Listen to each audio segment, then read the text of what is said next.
Ada satu orang ahli ibadah dengan cinta yang begitu besar kepada Rasulullah SAW. Setiap hari dia salawat. Tatkala beliau sedang ziarah ke makam Nabi, beliau sedang membaca maulid.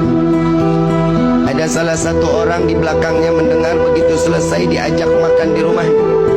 Tuan, saya undang makan di rumah saya, boleh? Boleh.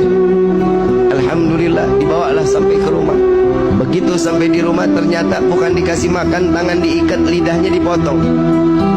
Kenapa? Saking bencinya karena orang tersebut terlalu menyanjung dan mengagungkan Nabi Muhammad SAW. Aku tidak suka tatkala engkau terlalu mengagungkan dan memuliakan Muhammad. Karena Nabi Muhammad adalah bukan seorang Tuhan yang wajib kita muliakan dan kita agungkan. Dipotong lidahnya. Saat itu juga dilepas orang tersebut, lidahnya digenggam, mulut penuh sama darah, lidah digenggam, dibawa sampai ke depan makam Rasul SAW. Di dalam hati beliau mengatakan, ya Rasulullah, maafkan saya, bukan saya enggak mau salawat lagi kepadamu, tapi lidah saya saat ini sudah ada di tangan saya tidak lagi dapat menyanjung dan memuliakanmu dengan lidah yang sempurna. Saking sakitnya, darah yang begitu banyak, beliau pingsan. Di dalam pingsannya, beliau didatangi sesosok manusia yang tatkala beliau mengatakan, wahai hamba Allah, wahai hamba Allah, ketahuilah aku Muhammad yang saat ini datang menjengukmu. Biarkan lidah itu terputus sekalipun, jika engkau tetap mencintaiku, maka Allah akan berdekatan, Allah akan mengizinkan aku dekat denganmu, kata Nabi SAW.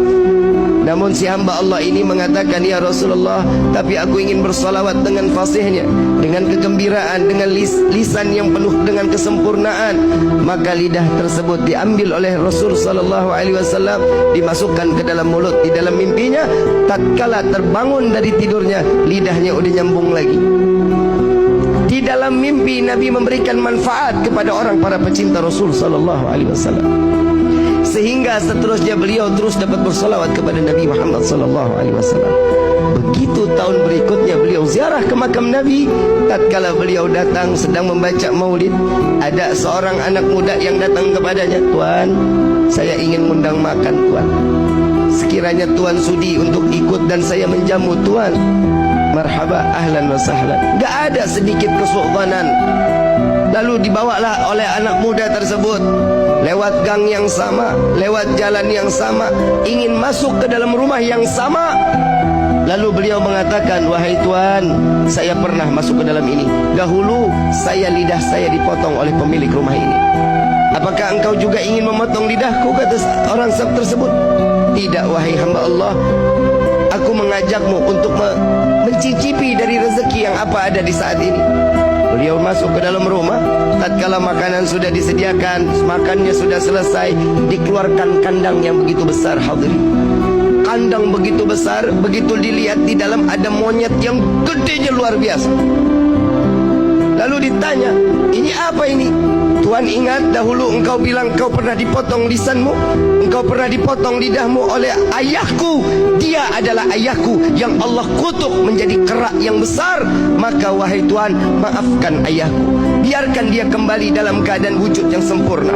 Maka hamba Allah ini mengangkat kedua belah tangan, ya Allah, aku maafkan orang tersebut yang telah membenciku dan membenci Nabi Muhammad SAW. Maka Allah rubah beliau dalam keadaan sempurna manusia tersebut, maka mati dalam keadaan membenci Rasulullah